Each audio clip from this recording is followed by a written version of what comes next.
Hi there. My name is Casey Hutchinson. I'm with Empire Rubber and Supply Company, and this is my podcast, Belt Friends, where I sit down and talk with different industry leaders in the conveyor belt world. And today I have the honor of speaking with Jessica Stroup, product specialist at LGG Industrial. Welcome, Jessica. Hi, Casey. Thank you for having me. Grateful to have you. Thanks for taking the time to sit down with me. Yeah, no problem. Thanks for asking. Yeah. Well, I thought it'd be a fun way to get to know one another. I know you and I have rubbed elbows with different individuals in our industry at different conventions and such. And, I've rubbed elbows with you, but I haven't formally been introduced. So what better way than to record and talk about our industry? Right. Let's just dive right in. Let's be as candid as possible, but yet do it on camera, right? Right. Well, thanks for being willing to take those licks together. Usually where I start off with things is, just getting to know you from your humble beginnings. To tell us about yourself, where you grew up, family, education, that sort of thing, if you would. Sure. Okay. Well, I was born and raised in Akron, Ohio. I've been in the Akron, Ohio area pretty much my entire life. I went to Kent State University for graphic design and advertising. I met my husband, Ron. We met later in life about 6 years ago. He's a barber. So I have him. We have no children and 2 small dogs. You have children, man. Dogs are a chore. They are. They're a different type. Well, what kind of work did you do prior to? You had an education. You went off where you went. Yep. When you out This into the may world, anything related to your degree? I did. I went to, well, yes and no. So let's go back. So when I first graduated, I went and I worked for my dad for about 3 months. And it was kind of just something to do in the interim, right? Like the bills were coming due and I had to find a way to pay them. So I was like, okay, we'll go start with him. And everything was fine. And then I thought, well, I should at least try what I went to college for, like get out there and get a job. So I did that. I went and my first job was a project manager at a web design company. And I did that for about a year. And then an opportunity came around with my mom and dad, and they were like, hey, do you want to come back and learn this? I think it would be pretty rewarding for you. And so I accepted the offer. Oh, wow. So, yes. And I'm going to ask about the Stroup Belting, a family-owned business. When did it begin? Right. Right. So it was never positioned on me, hey, grow up, go, work summers in the belt shop. None of that was ever a part of the discussion. I had an older brother. He was a little more involved in that point. And so they were like, just go to college, go do what you want. Stroup Belting. So I was the 4th generation. My great grandfather started it. Originally, they had a sand and gravel pit. But in Akron, Ohio, at one time was the rubber capital of the world. So all of the conveyor belting was manufactured 15 minutes from their house, and they started pulling loads of belt out of there. And by the mid-'70s, they closed the sand and gravel pit and went to conveyor belt distribution entirely. Oh, wow. So it was my great-grandfather, then my grandfather, and then my dad, and my dad is still running it today. Oh, wow. How old is your old man? He is 70. Oh, wow. Okay. Yes. A lot of parallels going on for me and family business. And I'll carve into more of those parallels for sure. But that's fascinating. So you had, at one time, there was dual business going on of not just moving belt, but using it over here to crush rock. Yep. Oh, wow. Yep. And and pretty much where that business is my dad's house is on that business property. My great grandfather's house was on that property. And then my grandfather was also across the street. So it was more like a compound. Oh, that's fun. Can you turn off the crusher for we've got something going on? Right. So when I grew up looking at the belt shop and, belts all over. I had no idea what it was then, but Yeah. Well, you managed to stay away long enough, and then they got you. they got me. So when you began at Stroup Belting, what did that entail? I mean, kind of learning some nuts and bolts about things before you went a certain direction. Yes and no. As you know, in a small business, a lot of it's just get in there and try to figure it out, right? I mean, my dad was the best teacher that he could be, but he also expected people to know things that they didn't know. So I had to try to learn as much as I could, as fast as I can on my own. It started really a lot in like inside sales, but in a really small company, you wear all the hats, right? So if the shop guys called out that day, then I was running the slitter, or anything like that, helping lace belts, doing any of the jobs that needed done to get things completed for the day is what I helped with. And that's, by the time I left there, I mean, I was really helping my dad run pretty much the whole operation. We did all the purchasing, all the inventory, all the accounting, managing the guys out in the shop. Wow. So, yeah, you wear all the hats. Yeah, I know that one. I started the family business not too long after high school. Started the shop. Yeah, I know that. It seemed like you could just stay in one place and you were sure that you get done with something else.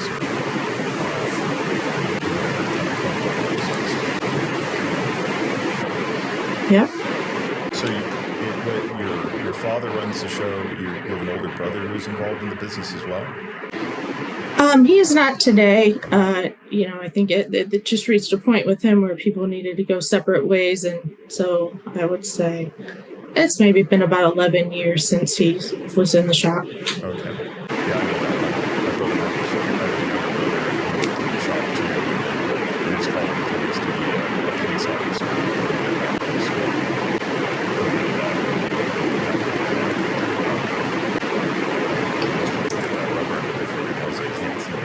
So it is fascinating when I hear people that run free, so to speak.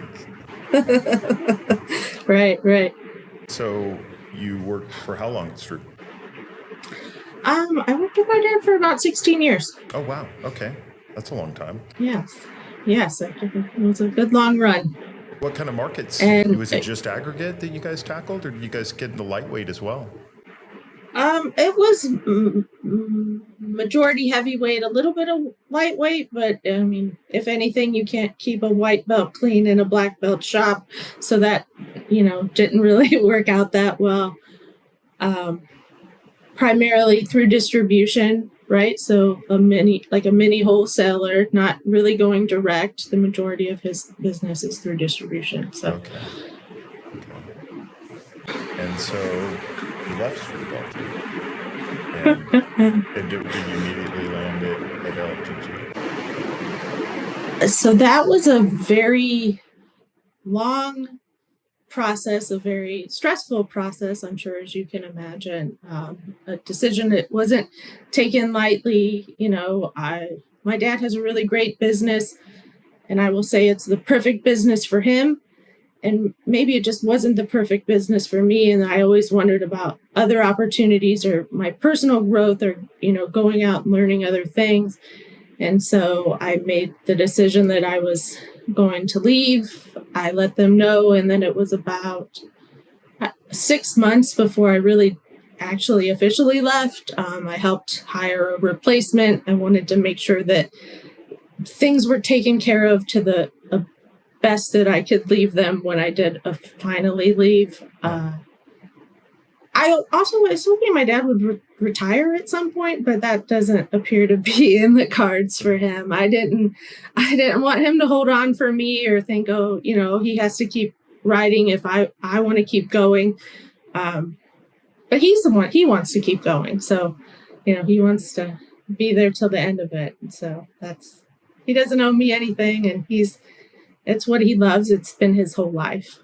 Good for him. Well, good good for you. You went and spread your wings. Yes, I did. And how'd that go? So it took a process of 6 months, but when that 6 months was up, did you take a beat or two in between landing where you currently are now, or is it where you are now? No, I went straight into LGG. I took a outside sales role, and I moved actually from Akron, Ohio to Richmond, Virginia. I was really trying to keep everything clean, and I didn't want to, stay in the business locally. I didn't want, competitors or anything to be messy. I wanted it to be as respectful as possible. And to do that meant packing everything I could into my 4Runner and moving myself to a different city. Oh, wow. Oh, wow. Yeah. So, it was a big change, but it was fun. And, I don't have any regrets or anything like that. I've learned a lot, and I'm having fun along the way. So good. Well, tell me about LGG. You began with them, and you're certainly currently with them, and for some time in the saddle and climbed some rungs. What does LGG do? Are they heavyweight and lightweight? What's their focus? I would say our primary focus is heavyweight. We do have, a handful of lightweight customers and lightweight applications. We're not as strong there as we are in heavyweight. Outside of belting, we also have industrial and hydraulic hose and gasket. So we do all of those. And then, as with most companies, a handful of other items. If you can sell it, if you can find it, and your customer wants it, we'll try to accommodate the best we can. Sell them every damn thing we can, right? Right. What marketplace do they handle? Is it strictly United States or? So we have United States and Canada. Oh, okay. I think we have, and I may be way off base here, but we have somewhere around 60 branches. Oh, wow. Yeah, so there's a handful. Oh my goodness. Okay. And in your role with the company, are you traveling to a lot of the various locations, or do you just hail from one? So in my role, I travel primarily in the Eastern U.S. That's where the majority of our conveyor belt stocking locations and also service locations are, which leads to that's where most of our conveyor belt customers are as well. So we try to stay in the East.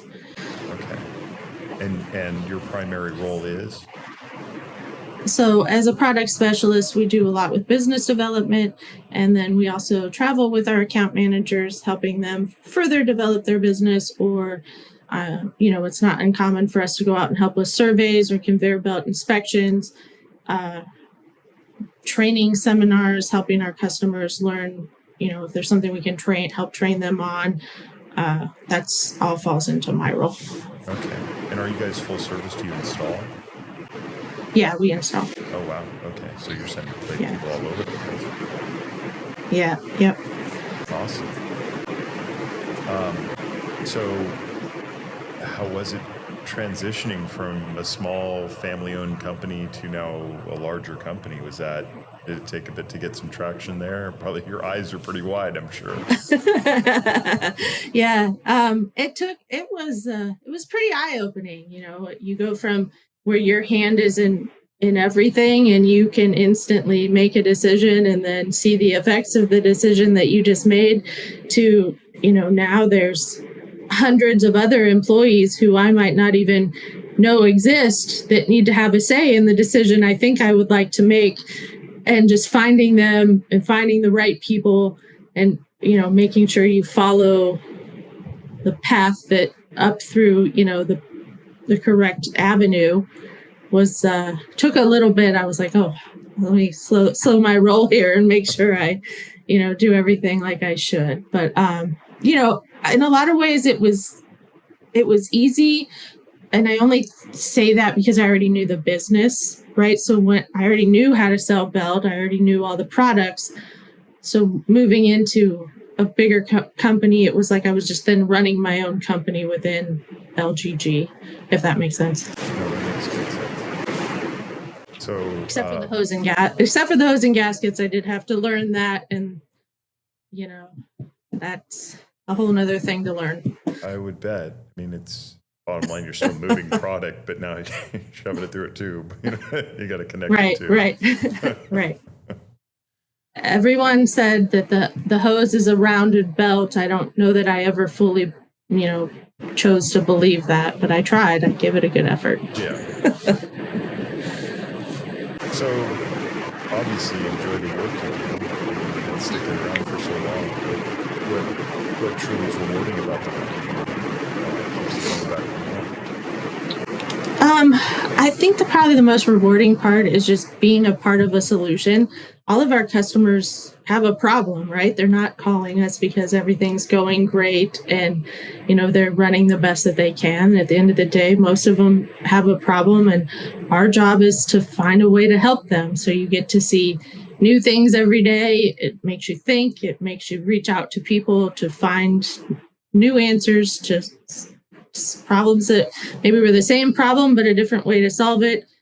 And so I feel like it's rewarding to be someone who your customers learn to come back to. They know that they can trust you and that you can help guide them down a path to keep their businesses running successfully. Absolutely. Well, it's everything. I mean, once they trust you, then it's not so much selling. You continue to problem solve. The dollars come, but right. Being trusted that you're going to be there for them and solve their problems. That's everything. Right. So that also led to a larger scale of how we look at conveyor belting, you and I, and dealing in our small pockets of the world in a family-owned business or larger business doing a little bit more volume and real estate. And then we now have a governing body that you can actively participate in, if you so desire, of the National Belting Association. How did you get involved with NIBA? I went to my first NIBA when I was, I believe, 22 or 23. So very young, had no idea what was going on. I was supposed to go with my mom that year. She had got into my dad bought her a scooter, and she rode the scooter headfirst into a truck. So she was in an accident and broke some bones, and she wasn't able to go, but I still went. So I went on my own. I didn't know anybody. I'd never been to a NIBA. All I had heard is the stories of NIBA from my mom and dad that had happened, 10 to 15 years before that. And I went and I was like, okay, how am I gonna get involved in this, and how am I gonna meet people? Because at the end of the day, you go there to talk to people, right? And I was like, well, okay. So I think it was either my first NIBA or my second NIBA. I was like, well, I guess I'm going to try to be on a committee, and I had no idea what that meant or what that would end up looking like. So I dropped my name on the ticket in the convention, and not too long after, Jeff Leach reached out to me, and he had no idea who I was, and he took a risk, and he was like, come join my committee. And I was like, okay. So that's how that started, and then I've just continued going ever since.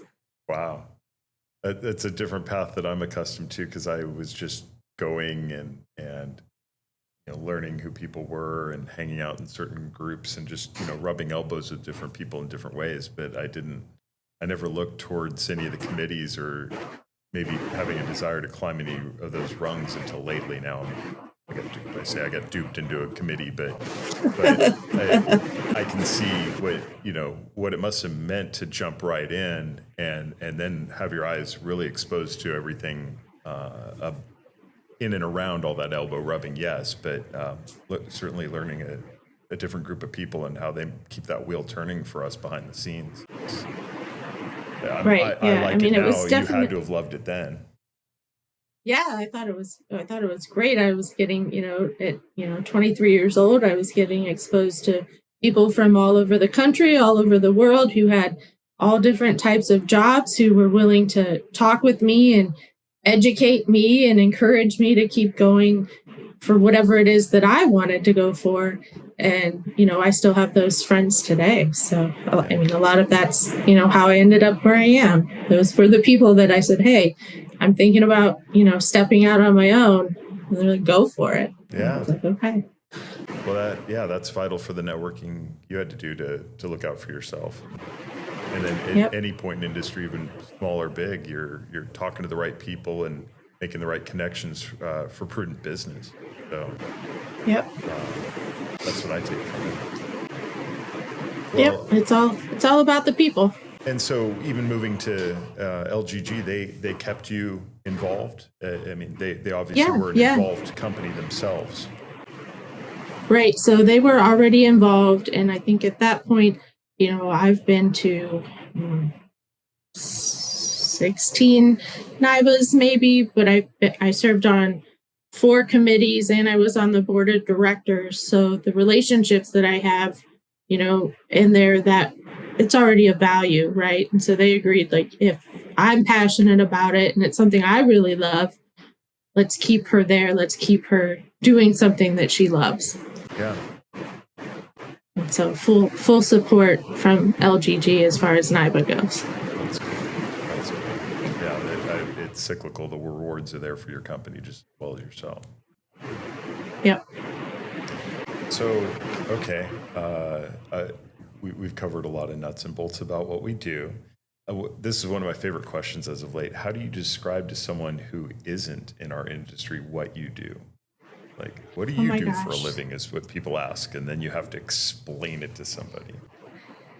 It seems like it should be an easy question, but it's a hard question because no matter how you set it up for them, they still don't understand. And actually, I still get this from all of my friends, don't have any idea what I do or why I go somewhere. And so one of the things I've started doing is I'll take a picture maybe of where I am inside like a power plant or a paper mill. And they're like, well, okay, but what are you doing there? Like, how do you know what you're doing? And I just laugh. So, I mean, I really, everything at some point, every product, everything we touch, I say has moved on a conveyor belt at some point. You see it at the airport. You see it at the grocery store, Amazon. I said, you guys have to know what this is. It's everywhere, right? I said, so that's what I do. And they're like, okay, but we still don't get it. And I was like, I can't help. I can't make it any easier, right? No, I think you salt it down as best you can. I mean, everything you have purchased has been conveyed at one point or another, be it somebody's hands over here or, I always say, well, let's talk basic. Here's a checkout line belt, at the grocery store or something. Right. Imagine that moving this here or that there, And it's one of the things that, a lot of people don't think about that makes our industry so interesting is it is essential. It's essential to keeping our whole world operating and functioning as it does. So while, 95% of the people who don't sell conveyor belt for a living will never think of it, the rest of us know how important it is. And I think that's part of why we really enjoy it. Yeah, we're a very necessary niche. At least we like to think so. Right. Shut down a conveyor and find out real quick.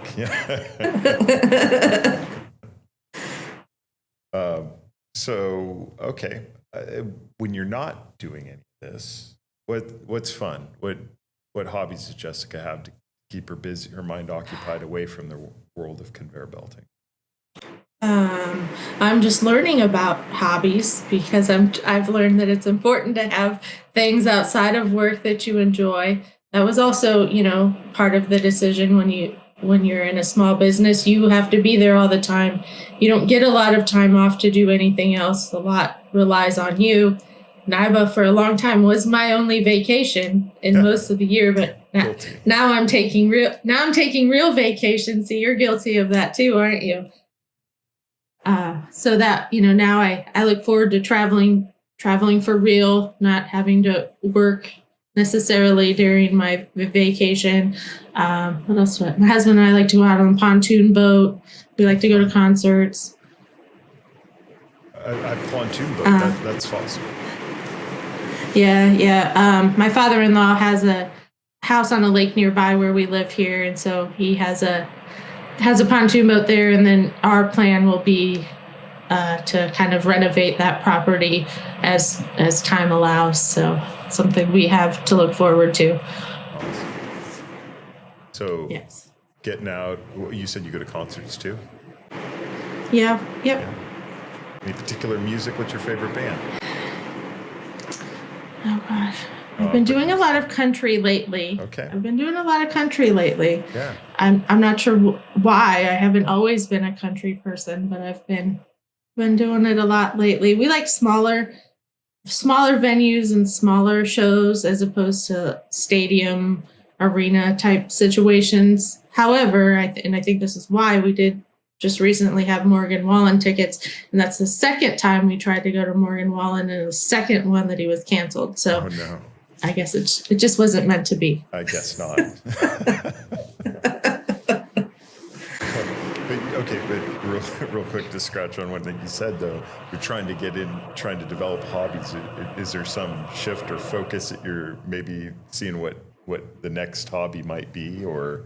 Well, last summer I got golf clubs, so Okay. I'm preparing to walk down that path. And Okay. if I don't get them in my car this summer, they're never going to make it anywhere. So Good for you. If anything, when you're out there, it's always such a beautiful scenery, and then you get to judge it with how well you're playing in and amongst that scenery, of course. But right. take those rewards and cherish that one shot that might make you come back. That's all I can tell you. And don't be afraid to take lessons. I played for 30 years, and I finally got tired of putting certain clubs in timeout and getting frustrated with just my game, that I stepped up and started taking lessons this year, and just a few minor suggestions here and there have been big difference makers. So Yeah, I did take some last year, so we'll see if I've remembered any of those skills that I learned this year. we'll throw them in the car and make sure you get out there then. If you were not in this industry, what did you dream of doing? What did you? I think you hit on it certainly with your education and things like that. You gave it a crack, but was there something that you never tried or dreamed about? I don't know that there's anything in specific that I ever tried. I had a moment where I was like, what would I do if I wasn't doing this? And that's really hard, like when you can't think of what else you would be good at. I would be good at something, but I could never quite figure out what direction I would go in. So that's a hard one. I'll have to get back to you on that. What's yours? Oh gosh. I was, it is funny that, because you and I are kind of kids that were kind of born and raised through this industry because of family and stories they would tell us at the dinner table of it, that you were assimilating enough before we got our hands dirty literally with this stuff. But so now it's like, if you ask me now, I guess my daydreams would be about how I can succeed differently doing it what I'm doing, switch a gear here, there, switch a gear there to make this work differently and at a more positive format. So that's adult talk. If I was younger, I don't know. I was an idiot who liked working at the mall selling shoes. I was a big sneakerhead, and I still am to this day. But I think that can only take me so far. I'm not like the kind of guy to design it or something. But it'd be fun to kind of promote that to the next athlete of what would be cool to them and how to make that succeed and stay tight to that. So, but at least it gave me a thrive of doing sales. I liked selling something to people to use in that vein, or to look cool wearing them, or whatever it might be. But Right. now enter selling something that's very necessary for somebody to use, and give them a shift in thinking of if you would just use it this way, or apply something better than what they had been doing. Because I'm sure you have seen it too often in the belt world. Is like people will design a conveyor, and then they'll talk to the belt people, and it's we're the last ones approached for the thing that's really got to run correct, or you're in deep doo-doo, so Right. kind of amusing that way, and that never ends. It's like, okay, well, now we got to figure out a belt, but you guys didn't figure out a system to begin with. Let's start all over. Right. And meanwhile, everybody's saying, oh, well, no, it's the system that's the horrible problem. Oh yeah. Yeah, okay. No, you know it's always the belt's fault. It's always the belt. And I hate to say it, I always say it's our job to sell the weakest link, because a lot of times they'd rather have that fail than a big chunk of metal or something component that turns Right. is very expensive. Right. Right. Well, thank you for sitting down with me today. I really appreciate this. Yeah, thank you for having me. It's been fun. Heck yeah. And maybe we'll rub elbows in San Diego, I'm sure, right? Are you going Well, we better. Are you going to the convention this year? Yep. Good. Well, I'm looking forward to it. Yes, me too. All right. Well, with that, we've clobbered a perfectly good 40 minutes, half hour or so. And I'm grateful for you sitting down with me, Jessica. I'll give a shout out to LGG, your Industrial, your company, and shout out for Empire Rubber and Supply Company. We got to do business out there. And definitely, I'd like to thank George at New Wave Media for producing my podcasts and editing it and putting it out there for you guys to enjoy. And I'll be back again. Thanks, everybody. Thanks, Casey. Thank you, Jessica.